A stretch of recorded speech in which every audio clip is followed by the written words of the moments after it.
आज हम पढ़ने वाले हैं पार्टिकल डेंसिटी। एग्जाम से रिलेटेड जो भी आपके क्वेश्चंस आएंगे, ये 5% होता है, ये 45% होता है। इसका फॉर्मूला होता है पार्टिकल डेंसिटी का total mass of soil solids, that is why जो सोइल सॉलिड की डेंसिटी है उसको अपन क्या बोलते हैं, ट्रू डेंसिटी। हेमेटाइट हुआ तो ऐसे मिनरल्स क्या करेंगे, इसकी पार्टिकल डेंसिटी बढ़ा देंगे। पार्टिकल डेंसिटी है वो किससे मेजर करते हैं, आपकी सरफेस सोइल है उसकी पार्टिकल डेंसिटी कम होती है एज कंपेयर टू सब surface soil. 5 minute series of IRI वाला में आपका स्वागत है और आज हम पढ़ने वाले हैं particle density. Particle density soil की वो प्रॉपर्टी होती है जो बहुत कुछ डिफाइन करती है फिजिकल प्रॉपर्टीज में। एग्जाम से रिलेटेड जो भी आपके क्वेश्चंस आएंगे या आप कोई भी कॉन्सेप्ट अगर सीखोगे सोइल साइंस का, तो पार्टिकल डेंसिटी और बल्क डेंसिटी उसकी फाउंडेशन होती है। इस पर्टिकुलर 5 मिनट्स में आपको पार्टिकल डेंसिटी का A to Z सब समझा दिया जाएगा। तो have patience and watch till and. जो लोग पहली बार आईआरआई वाला पे आए हैं वो सब्सक्राइब करें और अपन समझते हैं पार्टिकल डेंसिटी क्या होती है। अगर कोई लेट से कोई सोइल का एक कोई सरफेस है, वो कंप्लीटली, अगर देखो सोइल में सरफेस है दैट मीन्स आपको पता है कि वो 4 कंपोनेंट से मिलके बना हुआ है। 4 कंपोनेंट्स मतलब sir soil air, soil water, mineral matter और ऑर्गेनिक मैटर। येस और नो। ये 5% होता है, ये 45% होता है, ये 25% और ये 25%। येस और नो। ठीक है भैया, आपको पता चलेगा। अब अगर अपन सिर्फ और सिर्फ इसमें से ये देखो वाटर और एयर, ये किस में आ रहा है, अगर अपन सॉलिड का रेशियो देखें, सॉलिड होगा 50%। कौन सा 50%, जब आपका mineral matter plus organic matter 45 plus 5% जब ऐड होगा तो होगा 50%। और 50% पे क्या है, वॉइड स्पेसेस या खाली जगह जो एयर प्लस वाटर की है, एयर प्लस वाटर की है। 25 प्लस 25, हाँ कि ना, 50%। तो 50% है खाली स्पेस और 50% है सॉलिड स्पेस। उन दोनों को मिला के तभी अपन बोलते हैं कि 1:1 होता है, सॉलिड वर्सेस वॉइड स्पेसेस का 1:1 होता है। अब इसमें से अगर अपन सिर्फ और सिर्फ सॉलिड पार्ट की बात करेंगे तो वो होता है आपकी पार्टिकल डेंसिटी, जब हमेशा अपन सिर्फ और सिर्फ सॉलिड्स की बात करेंगे।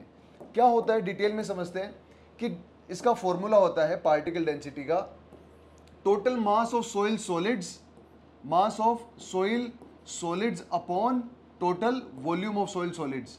ये भी total volume of soil solids की ही बात करेंगे अपन, mass of soil solids upon volume of soil solids. बहुत इंपॉर्टेंट है, एग्जाम में क्वेश्चन भी आते हैं। आई विल टेल यू कि आपको भी एक क्वेश्चन आगे देखने को मिलेगा। यूनिट क्या होती है, यूनिट वापस ग्राम पर सेंटीमीटर क्यूब या फिर मेगाग्राम पर मीटर क्यूब। ठीक है भैया। अगर आपको लेट से अगर ढंग से नहीं समझ में आया तो ये देखो, लेट से कोई भी एक बॉक्स है, समझ लो ये एक सॉइल का एक पार्ट है जिसमें सॉलिड स्पेस आपको दिख रहा है कि ये सॉलिड बना हुआ है। इसके अंदर जो भी पोर स्पेस है, लेट से ये मैं अगर खोलता हूं तो इसमें पोर स्पेस भी है। अगर मैं सिर्फ और सिर्फ सॉलिड स्पेस की बात करूंगा ना तो that is particle density. Clear है? ओके। तो इसकी यूनिट भी आपने पढ़ ली। अब इसको एक और नाम से बोलते हैं डेंसिटी ऑफ सोइल सॉलिड्स या फिर ट्रू डेंसिटी। एग्जैक्ट डेंसिटी तो यही होती है, बाकी जो डेंसिटी है वो क्या होती है, एयर और वाटर। एयर की तो अपने आप में कोई नेग्लिजिबल डेंसिटी है, कोई खास डेंसिटी है ही नहीं, और वाटर की डेंसिटी भी वेरी करती है according to moisture conditions. That is why जो सोइल सॉलिड की डेंसिटी है उसको अपन क्या बोलते हैं, ट्रू डेंसिटी। Absolutely right. ठीक है।